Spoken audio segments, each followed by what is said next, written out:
in the spirit of total transparency, let me just recall what we did. We had, at the time when we imposed the temporary suspension, and I stress those words, at that time we had something like 40 plus flights a week, 60 plus week. So Air India, and I thought 40 says 60, which means you had almost 8-9 flights a day. Now, what has happened is we've temporarily suspended the flights, and the passengers who came in from the time of announcement to midnight on the next day, they were subjected to compulsory, mandatory quarantine at the point of arrival. Even those who tested negative were required to go in for mandatory home quarantine. But we went one step further. What we did was we went back to 25th November, and any passenger who had come in directly or indirectly directly from the United Kingdom, we did some contact tracing, we did some genome sequencing. Now, the latest figure I have that of all the passengers who came, now if you have 60 flights a week and you have, let's say, these are all wide-bodied aircraft, and you have something like 2,500 or even more a day. So if you have 8 of them, 60 of these flights, you can say a number. I believe in 6 cases, the genome sequencing has shown a different strain. Now, I'm subject to check. Now, your question is, what happens on the 31st? The answer to that, as comprehensively as again, this is something on which we are applying our mind just now, okay? Because we are already on the 29th.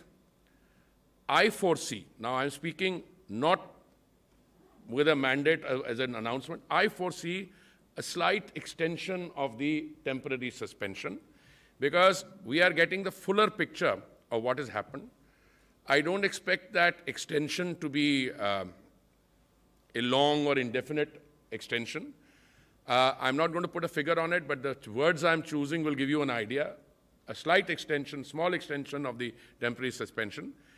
Because I also see that flights from the United Kingdom to other countries are similarly suspended for the moment. But I think we are getting a handle on this once we have the genome sequencing completed and we have a fuller extent of the picture, and I think that will give us the confidence to open up flights again. Sir.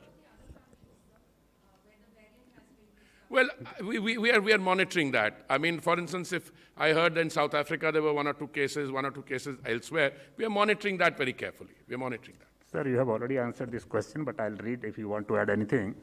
Since 6 cases of UK virus have been found on the arrival, does the government plan to extend the ban of flight beyond 31st December? I have, in fact, not only responded, but the person asking the question and I have the same number in terms of genome sequencing. But these are laboratory tests carried out all over. I don't know what the final number would be where this is found.